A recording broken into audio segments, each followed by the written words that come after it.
Kemudian sang istri Sauban dengan berlinang air mata menjawab, Inna zauji qad mat. Sesungguhnya suami saya telah meninggal.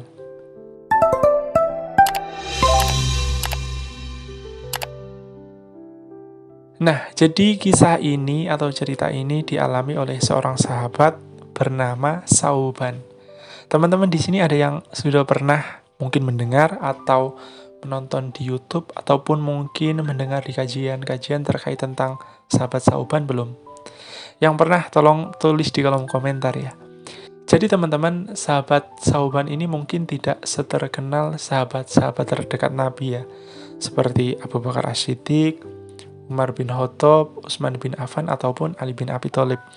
Yang dari kita SD sudah kita pelajari ya di buku-buku sejarah kebudayaan Islam. Akan tetapi teman-teman, sahabat Sauban ini itu terkenal dengan kesalihannya. Beliau merupakan seorang budak yang dimerdekakan oleh Rasul.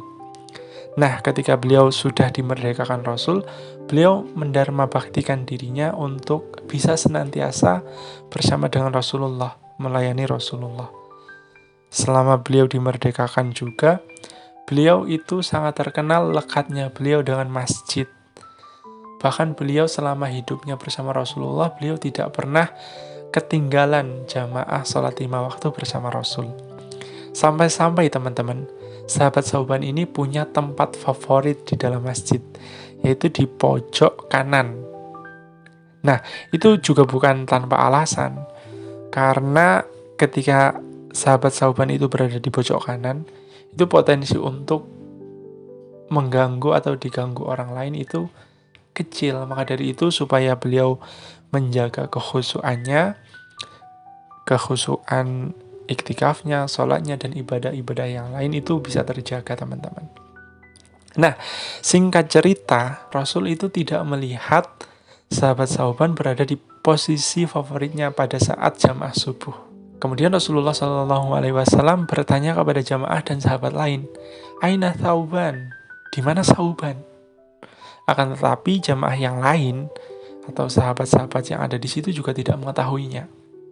Nah, karena keistiqomahan Sauban selalu mengikuti jamaah bersama Rasul, Rasulullah itu tidak ingin sahabat Sauban tertinggal jamaah sholat subuh. Maka dari itu Rasulullah memutuskan untuk menunggu sejenak sampai sahabat Sauban itu datang.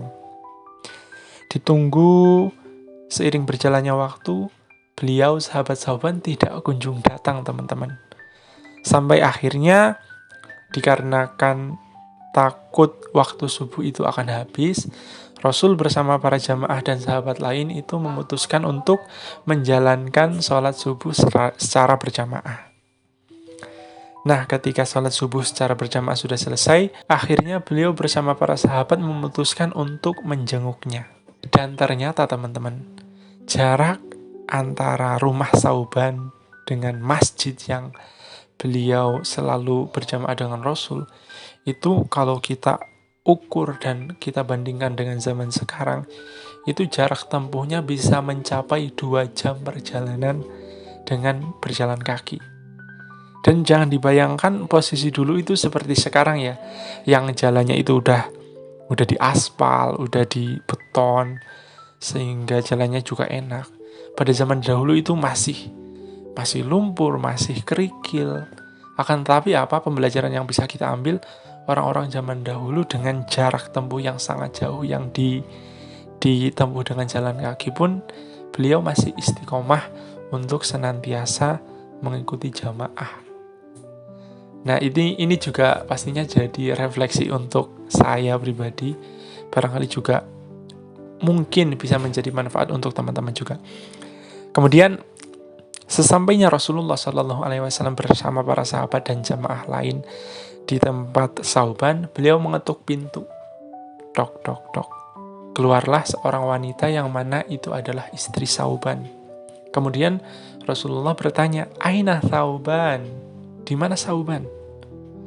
Kemudian sang istri Sauban dengan berlinang air mata menjawab, Inna zauji qad mat.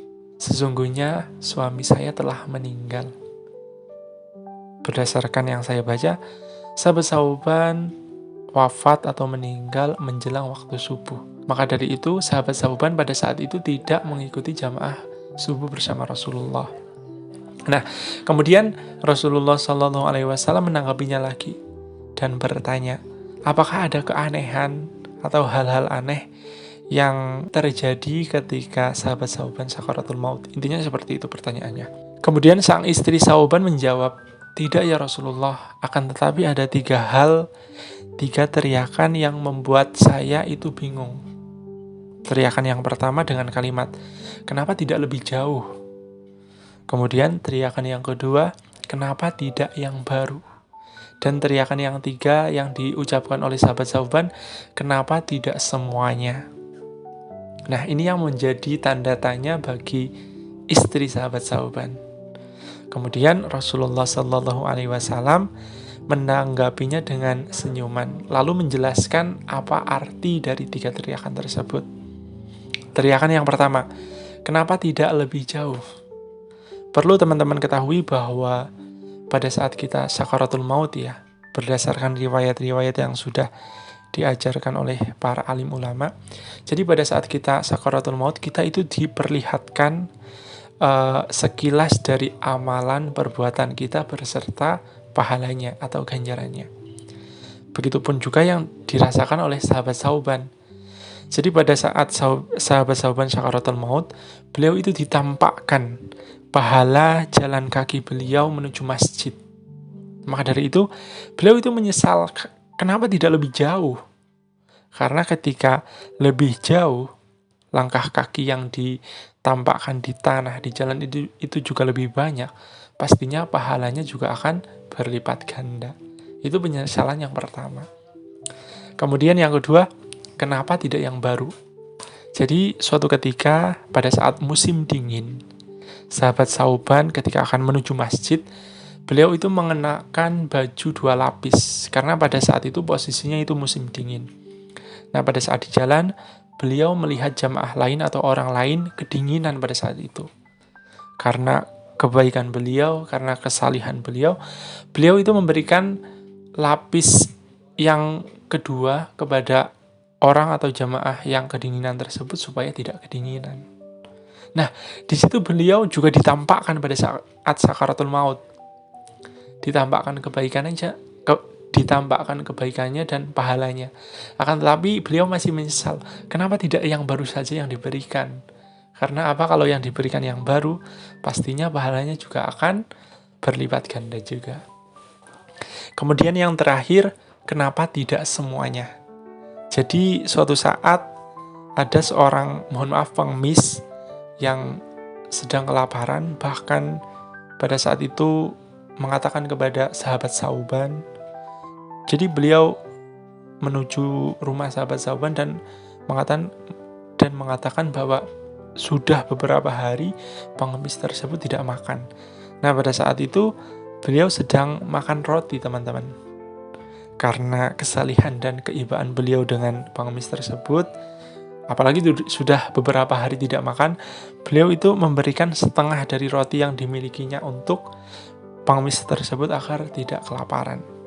Nah, di situ pada saat sakaratul maut beliau itu ditampakkan kebaikannya. Akan tetapi beliau juga masih menyesal. Kenapa tidak semuanya saja diberikan? Karena kalau diberikan pastinya pahalanya juga akan lebih berlipat ganda dan lebih banyak lagi. Masya Allah sih, orang-orang zaman dulu itu bahkan ya teman-teman, yang saya tahu sahabat Sauban itu sudah dijamin oleh Rasulullah termasuk sahabat yang pasti masuk surga. Dengan jaminan tersebut juga beliau itu masih menyesal dengan segala kebaikan-kebaikannya. Apalagi saya ya, ini pelajaran banget teruntuk saya pribadi sih. Kita yang bukan nabi, bukan sahabat, bukan tabiin, bukan orang yang istimewa, akan tetapi masih malas-malasan untuk beribadah.